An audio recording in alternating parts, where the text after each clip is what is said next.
ගල්ලංගුරු වංචාව.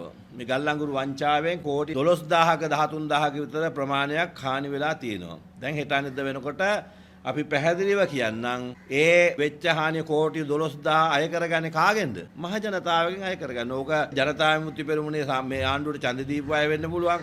මේ ආණ්ඩුවට කට යන අය වෙන්න පුළුවන්. මේ ආණ්ඩුව පිරිසුදු කරන ඩෝබිලා වෙන්න පුළුවන්. මේ ආණ්ඩුවට සහායක දීපු අය වෙන්න පුළුවන්.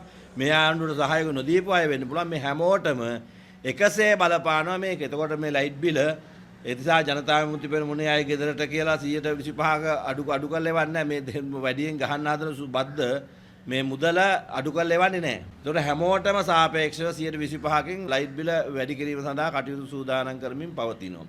එතකොට මේ මොනවා සඳහාද? අර ගල්ලංගුරු වලින් වෙච්ච හානිය කොම කර ගැනීම සඳහා තමයි ජනතාවගේ මේව අය කරගෙන දැන් හොරකම් කරා නම් හොරකම් කළේ, වංචා කළා නම් වංචා කළේ, හොරා කෑවා නම් හොරා කෑවේ, බාල ගල්ලංගුරු ගෙනල්ලා. බාල ගල්ලංගුරු ගෙන ඒමම වංචාවක්, හොරකමක්. ඉතින් ඒක නැහැයි කියලා කියන්න බෑනේ. බාල ගල්ලංගුරු ගෙනල්ලා දාගෙන ආපු ගල්ලංගුරු වලින් කිලෝ 1කින් වොට් 5ක් නිෂ්පාදනය කරගන්න පුළුවන් නම් දැන් කිලෝ 1කින් නිෂ්පාදනය කරගන්න පුළුවන්කම ලැබෙන්නේ වොට් ඊටාම අඩු ගාණක්. ඒ නිසා කිලෝ 5ක් දැම්මම කිලෝ වොට් 2ක් විතර හදා ගන්න පුළුවන් තත්ත්වයකට පත් වෙනවා. ඒ වගේ ඒ නිසා ඉතාම බොයිලර් වලට වෙන හානිය පිළිබඳව මම හිතන්නේ මේ වෙනකොට ජනතාව දන්නවා ඉතාම දැඩි විදියට මේකෙන් වෙන හානිය පිළිබඳව සඳහන් කරලා තියෙනවා. නමුත් තාමත් ඒ ගන්නාලද ගල්ලංගුරු සඳහා ගන්නාලද ඒ වංචාව වෙනුවෙන් බාල ගල්ලංගුරු ගැනීම සඳහා ගත්ත ක්‍රියාමාර්ග වෙනුවෙන් කටයුතු කරලා නැහැ තාමත්. ඒ නිසා ඒවත් දිගින් දිගටම එනවා. ඒ බාල ගල්ලංගුරු තමයි එන්නේ. ඒතකොට ඒකෙන් වෙන දහණයෙන් ඇති වෙන අලු වලින් දා අපිට මතකයි ඔය කොහෙද අපේ පකාදිනතුමන්ලා ඒ ප්‍රදේශවලට වෙන හානිය පිළිබඳව ඒ අලු වලින් වෙන හානිය ඉතාම නරකයි කියලා සඳහන් කරලා දැන් වෙන හානිය ඊට වඩා බරපතල විදියට වැඩි. ඒ නිසා ඒවා පිළිබඳව දැන් අද කවුරුවක් කතා කරන්නේ නැහැ. ඒ නිසා ජනතාව තමයි හැම පැත්තෙම පීඩාවට ලක් වෙන්නේ. ජනතාව තමයි ආණ්ඩු හදන්නේ. ජනතාව තමයි ආණ්ඩු රැක ගැනීම සඳහා කටයුතු කරන්නේ. ජනතාව තමයි ආණ්ඩු රැක ගන්න බැනගෙන දෙපැත්තම බැනගෙන හරි කටයුතු කරන්නේ.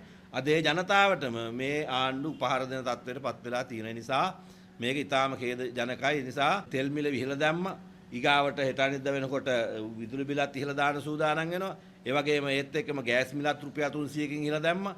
එතකොට මේ රටේ ජනතාව කොහොමද දරාගන්නේ? ඒ නිසා ආණ්ඩුව යම් සහනදායි වැඩපිළිවෙලක් ජනතාවට දෙන්න ඕනේ. එහෙම වැඩපිළිවෙලක් කිසිම සේත්ම එහෙම වැඩපිළිවෙලක් මේ ආණ්ඩුවලට හරියට බැලුවොත් මෙහෙම සුපිරි පැලැන්තිය එකෙක් ඇවිල්ලා රට පාලනය කරන තත්ත්වයටත් වඩා එහා ගියපු හුරා කෑමක් ගසා කෑමක් සිද්ධ කරලා අද පාලකව එදා මුනිවත රකින්න තත්ත්වයටපත් වෙලා තිනවා. එදා වේදිකාවල කතා කරපු අයද කෝ කියලා අපිට හිතෙනවා. එදා මේ වේදිකාවල කතා කරපු නායකයෝ කෝ? ඒ නායකයෝ කියපු දේවල් අද නායකයෝ කියපු දේවල් බොරුනේ සම්පූර්ණයෙන්ම කියලා දෙන්නේ. අපි දැක්කා එතුමාලා කියනවා අපි පත් වෙලා සුමානයද දෙකක්ද යනකොට අරගෙන එනවා කිව්වා මහ බැංකුව හොරාකා අර්ජුන මහින්ද්‍රන්. කෝ ඒ දැන් තාම නැද්ද ඒගොල්ලෝ හොයාගෙන දැන් තාම සුමානයක් ගියේ නැද්ද? සුමානයක් ගිහිල්ලා නැතුව හොයාගන්න බැරිද? මොකද්ද මේ වෙලා තියෙන්නේ? ඒව ගැන අඩුම ගානේ කතා කරන්නේ නැහැ. ඊගාට අනිත් පැත්තෙන් බැලුවාම මේ රටේ වසර 30ක සාපලත් යුද්ධයක් තිබුණා.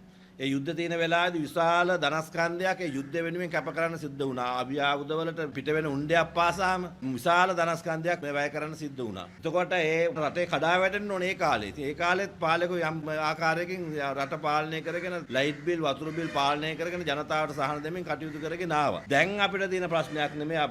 දැන් තියෙන අපිට වැඩපිළිවෙලක් නැතිකම. දැන් උදාහරණයක් විදිහට ගත්තාම වෙන රටවල් ඔක්කොම අත්හදාවල් ඉස්සරහට යනවා. ලෝකේ දැන් රටවල් වල බලවත් වෙලා තියෙන්නේ අවියාවුදත් එක්ක. තාක්ෂණික දියුණුවත් එක්ක. අද අපිට මොනවද තියෙන්නේ? අඩුම ගානේ තෙල් ටික ආවෙ නැතොත්, එහෙන් ගෑස් ටික ආවෙ නැතොත්, එහෙන් අනෙක් අත්‍යවශ්‍ය භාණ්ඩ ටික ආවෙ නැතොත් රටේ ජනතාවට ජීවත් වෙන්න බෑ. මුම්මු මරාගෙන අපේ රටේ මරාගෙන ජීවත් වෙන සත්‍යෙටපත් වෙලා තියෙන නිසා මොනවද අපිට නිෂ්පාදනයලා තියෙන්නේ?